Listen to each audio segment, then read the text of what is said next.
Hi hello, welcome back to our channel. എല്ലാവർക്കും പുതിയൊരു വീഡിയോയിലേക്ക് ഒരിക്കൽ കൂടി സ്വാഗതം. എന്തൊക്കെയാണ് വിശേഷങ്ങൾ? എല്ലാവരും സുഖമായിട്ട് സന്തോഷമായിട്ട് ഇരിക്കുകയാണെന്ന് വിചാരിക്കുന്നു. അതിൻ്റെ കൂടെ തന്നെ മഴയും ബുദ്ധിമുട്ടുകളൊക്കെ ചിലയിടങ്ങളിലെങ്കിലും ഉണ്ടാകാം. അപ്പോൾ എല്ലാവരും സേഫായിട്ട് സെക്യൂറായിട്ട് ഇരിക്കുക. അതുപോലെ തന്നെ അപകടങ്ങളൊക്കെ ഒഴിവാക്കാൻ വേണ്ടിയിട്ട് നമുക്ക് പ്രാർത്ഥിക്കാം. നമ്മുടെ കുട്ടികളുടെ സ്കൂളുകളൊക്കെ തുറന്നിട്ടുണ്ടാവും. അപ്പോൾ എല്ലാവരും അതിൻ്റെ ഒരു തിരക്കിലൊക്കെ ആയിരിക്കണം.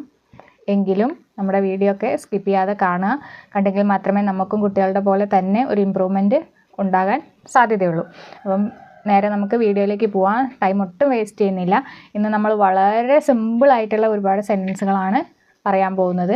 നമ്മൾ വലിയ വലിയ സെൻറ്റൻസുകൾ മാത്രം പറഞ്ഞാൽ നമ്മുടെ ബിഗിനറായിട്ട് വരുന്ന പുതിയ പുതിയ ആളുകളെയും കൂടി കൺസിഡർ ചെയ്യണമല്ലോ എന്ന് ഉദ്ദേശിച്ചിട്ടാണ് ചെറിയ ചെറിയ സെൻറ്റൻസുകൾ പോലും നമ്മൾ വീഡിയോയിൽ ഉൾപ്പെടുത്തുന്നത്. അപ്പോൾ ഇന്ന് നമ്മൾ ഉൾപ്പെടുത്തിയിരിക്കുന്നത് സിമ്പിളായിട്ട് നമുക്ക് ഉപയോഗിക്കേണ്ടി വരുന്ന കുഞ്ഞു കുഞ്ഞു സെൻറ്റൻസുകളാണ്. അപ്പോൾ വീഡിയോ ആരും സ്കിപ്പ് ചെയ്യാതെ കാണുക. കണ്ടെങ്കിൽ മാത്രമേ നമുക്ക് ഈ സെൻറ്റൻസുകളൊക്കെ യൂസ്ഫുള്ളായിട്ട് ഉപയോഗിക്കാൻ സാധിക്കുകയുള്ളൂ. അപ്പോൾ ഒട്ടും സമയം കളയുന്നില്ല, നേരെ വീഡിയോയിലേക്ക് പോവാം. So let start. First sentence എന്ന് പറയുന്നത് ശ്രദ്ധാലു ആയിരിക്കുക. ഇത് ക്ലാസ്സുകളിൽ പോലും അല്ലെങ്കിൽ വീട്ടിലാണെങ്കിലും നമുക്ക് പലപ്പോഴും ഉപയോഗിക്കേണ്ടതായിട്ട് വരുന്നൊരു കാര്യമാണ്. എന്ത്? ശ്രദ്ധാലു ആയിരിക്കുക. അതെങ്ങനെയാണ് ഇംഗ്ലീഷിൽ പറയുക? B careful. ശ്രദ്ധാലു ആയിരിക്കുക. Be careful. എന്താണ്? Be careful. മിണ്ടാതിരിക്കുക. ഷട്ടപ്പ്. മിണ്ടാതിരിക്കുക. മിണ്ടാതെ ഇരിക്കുക. കഴിയുമെങ്കിൽ പോകൂ.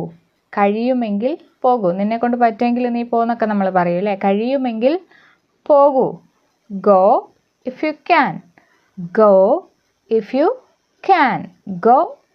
ക്യാൻ. കഴിയുമെങ്കിൽ പോകൂ.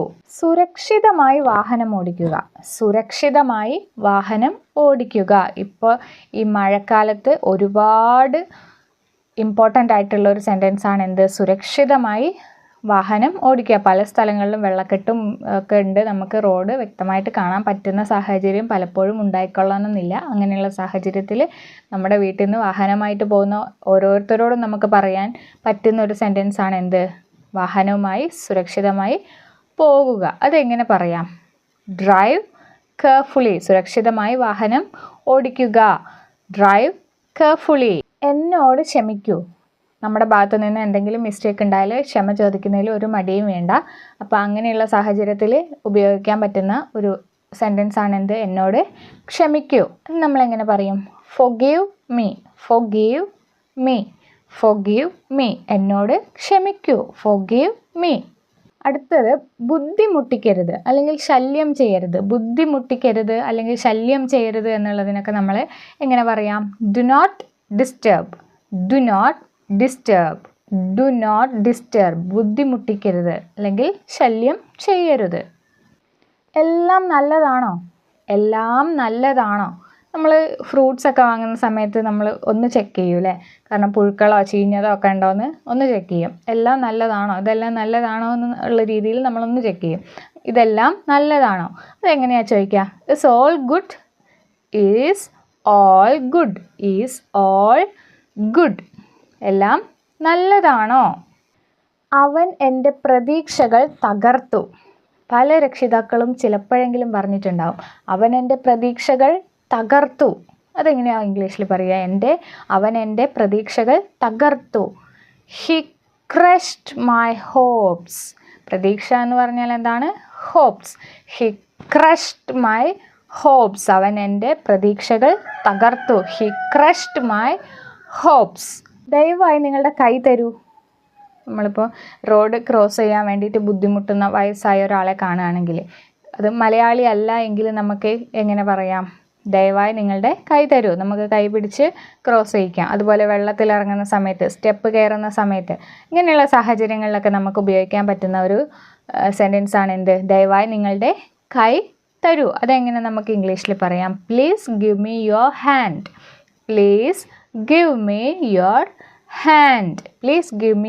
ഹാൻഡ്. ദയവായി നിങ്ങളുടെ കൈ തരൂ.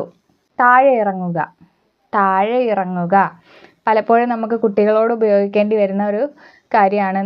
ജനലിൻ്റെ മുകളിൽ അല്ലെങ്കിൽ എന്തെങ്കിലും സ്റ്റെപ്പിൻ്റെ മുകളിൽ ഇതിലൊക്കെ പാഞ്ഞു കയറുക എന്നുള്ളത് കുട്ടികളുടെ ഒരു സ്വഭാവമാണ്. അപ്പം നമുക്ക് പലപ്പോഴും താഴെ ഇറങ്ങുക എന്ന് പറയേണ്ടതായിട്ട് വരും. പിന്നെ ഇങ്ങനെയുള്ള സാഹചര്യങ്ങളിൽ മലയാളത്തിൽ പറയുന്നതിന് വരെ ഒന്ന് ഇംഗ്ലീഷിൽ പറഞ്ഞു നോക്കൂ. Get of. ഗെറ്റ് ഓഫ്, താഴെ ഇറങ്ങുക. ഗെറ്റ് ഓഫ്, താഴെ ഇറങ്ങുക. ഗെറ്റ് ഓഫ്, താഴെ ഇറങ്ങുക. ക്ലാസ്സുകളൊക്കെ തുടങ്ങി, കുട്ടികളൊക്കെ ബിസിയായി. അപ്പം നമുക്ക് വീക്കെൻഡിൽ മാത്രമാണ് ലീവും കാര്യങ്ങളൊക്കെ കിട്ടുക. അപ്പം നമ്മളൊന്ന് കറങ്ങാൻ പോയി. അപ്പം അതിനെക്കുറിച്ച് നമ്മുടെ ഒരു സുഹൃത്ത് നമ്മളോട് ചോദിക്കുകയാണ്, എങ്ങനെയായിരുന്നു നിങ്ങളുടെ വാരാന്ത്യം, അതായത് ഈ ആഴ്ചയിലെ അവസാനം വീക്കെൻഡ് എങ്ങനെ ഉണ്ടായിരുന്നു എന്നൊക്കെ ചോദിക്കുമല്ലോ അല്ലേ. ഇങ്ങനെയുള്ള സാഹചര്യത്തിൽ നമുക്ക് ഉപയോഗിക്കാൻ പറ്റുന്ന ഒരു ക്വസ്റ്റ്യനാണ് എന്ത്, എങ്ങനെയായിരുന്നു നിങ്ങളുടെ വീക്കെൻഡ്. അതെങ്ങനെയാണ് നമുക്ക് ഇംഗ്ലീഷിൽ ചോദിക്കാം. How was your weekend? How was your weekend? How was your weekend? നിങ്ങളുടെ വാരാന്ത്യം എങ്ങനെ ആയിരുന്നു? How was your weekend? വേഗം വരൂ, വേഗം വരൂ. ഇത് നമ്മൾ എങ്ങനെ പറയാം?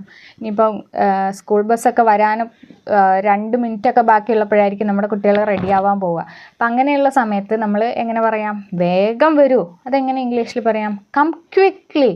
Come quickly. ക്വിക്ക്, വേഗം എന്നുള്ള അർത്ഥമാണ് ക്വിക്ക് എന്നുള്ളതിന്. പെട്ടെന്ന്, വേഗത്തിൽ എന്നൊക്കെ പറയാം. കം ക്വിക്ക്ലി, പെട്ടെന്ന് വരിക. കളിയാക്കുന്നത് നിർത്തുക. കളിയാക്കുന്നത് നിർത്തുക. പലപ്പോഴും നമ്മൾ ഫ്രണ്ട്സ് തമ്മിൽ അങ്ങോട്ടും ഇങ്ങോട്ടും ഒക്കെ പരസ്പരം കളിയാക്കലുകളൊക്കെ ഉണ്ടാവാം. അങ്ങനെയുള്ള സാഹചര്യത്തിൽ ഇനി നമുക്ക് സ്റ്റാർ ആവാം ഇംഗ്ലീഷ് പറഞ്ഞുകൊണ്ട്. അപ്പം ആ സാഹചര്യത്തിൽ ഉപയോഗിക്കേണ്ടതാണ് എന്ത്? Stop kidding. സ്റ്റോപ്പ് കിഡിങ്, കളിയാക്കുന്നത് നിർത്തുക. Stop kidding. സ്റ്റോപ്പ് കിഡിങ്, കളിയാക്കുന്നത് നിർത്തുക. ഞാനത് ചെയ്തു. ഇതെങ്ങനെ ഇംഗ്ലീഷിൽ പറയാം? ഞാനത് ചെയ്തു. I made it. ഞാനത് ചെയ്തു. I made it. I made it. ഞാനത് ചെയ്തു. എല്ലാം ശരിയാണോ? എല്ലാം ശരിയാണോ? നമ്മൾ എന്തെങ്കിലും ഒരു പ്രോഗ്രാം നടത്താൻ പോകുന്നതിന് മുമ്പ് ഫൈനലായിട്ട് നമ്മൾ ആ ഒരുക്കങ്ങളൊക്കെ ഒന്ന് കറക്റ്റാണോ എന്ന് ചെക്ക് ചെയ്യും. ആ സമയത്ത് ചോദിക്കാം, എല്ലാം ശരിയാണോ? ഇപ്പം നമ്മുടെ കുട്ടികളുടെ ഒരു ബർത്ത്ഡേ പാർട്ടി അല്ലെങ്കിൽ വെഡിങ് ആനിവേഴ്സറി ആഘോഷം, ഇതിൻ്റെ എല്ലാ ഒരുക്കങ്ങളും കറക്റ്റാണോ എന്ന് നമ്മളൊന്ന് ചെക്ക് ചെയ്യും. അങ്ങനെയുള്ള സമയത്ത് ചോദിക്കാം എങ്ങനെ? എല്ലാം ശരിയാണോ? Is everything all right? Is everything all right? Is everything all right? ശബ്ദം കൂട്ടാൻ നിങ്ങൾക്ക് കഴിയുമോ? ശബ്ദം കൂട്ടാൻ നിങ്ങൾക്ക് കഴിയുമോ? ഇപ്പോൾ TV ഒക്കെ വെച്ചു, ആ സമയത്ത് നമുക്കൊന്ന് ശബ്ദം കൂട്ടാൻ മറ്റുള്ളവരോട് പറയുന്ന സമയത്ത് എങ്ങനെ ഉപയോഗിക്കാം? ശബ്ദം കൂട്ടാൻ നിങ്ങൾക്ക് കഴിയുമോ? ഇംഗ്ലീഷിൽ എങ്ങനെയാണ് നമ്മൾ പറയുക? Can you turn the volume up? Can you turn the volume up?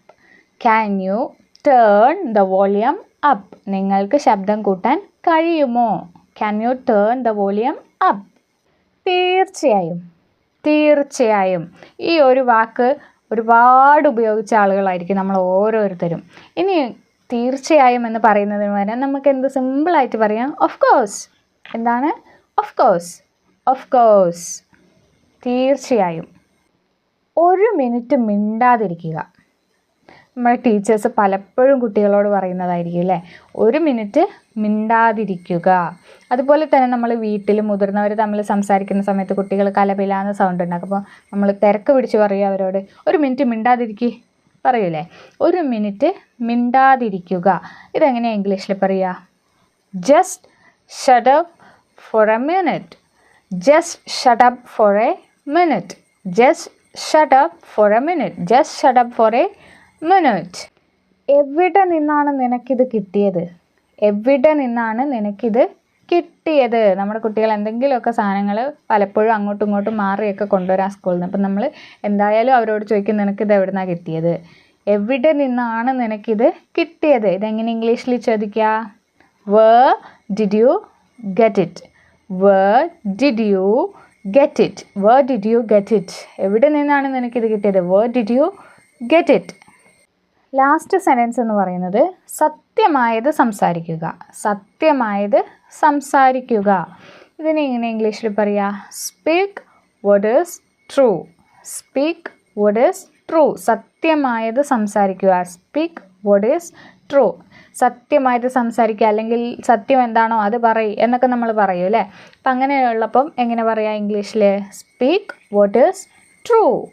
So ഇന്നത്തെ നമ്മുടെ കുട്ടി സെൻറ്റൻസുകൾ എല്ലാവർക്കും യൂസ്ഫുൾ ആണെന്ന് വിചാരിക്കുന്നു. അതുപോലെ തന്നെ നമ്മൾ ഒരുപാട് തവണ റിപ്പീറ്റ് ചെയ്തു, നിങ്ങളും കൂടെ പറഞ്ഞിട്ടുണ്ടാകുമെന്ന് കരുതുന്നു. നിങ്ങൾക്കത് പ്രൊനൗൺസിയേഷൻ ക്ലിയർ ആയിട്ടുണ്ടാകും. അതുപോലെ തന്നെ ഈ വീഡിയോ നിങ്ങൾക്ക് യൂസ്ഫുൾ ആണെന്ന് ഞാൻ വിചാരിക്കുന്നു. വീഡിയോ ഇഷ്ടമാകുകയാണെങ്കിൽ ഉറപ്പായിട്ട് ലൈക്ക് ചെയ്യുക. അതുപോലെ തന്നെ നിങ്ങൾക്ക് യൂസ്ഫുൾ ആണെന്ന് തോന്നുകയാണെങ്കിൽ ഫാമിലി ഫ്രണ്ട്സ് ഗ്രൂപ്പുകളിലേക്ക് ഷെയർ ചെയ്ത് സപ്പോർട്ട് ചെയ്യുക.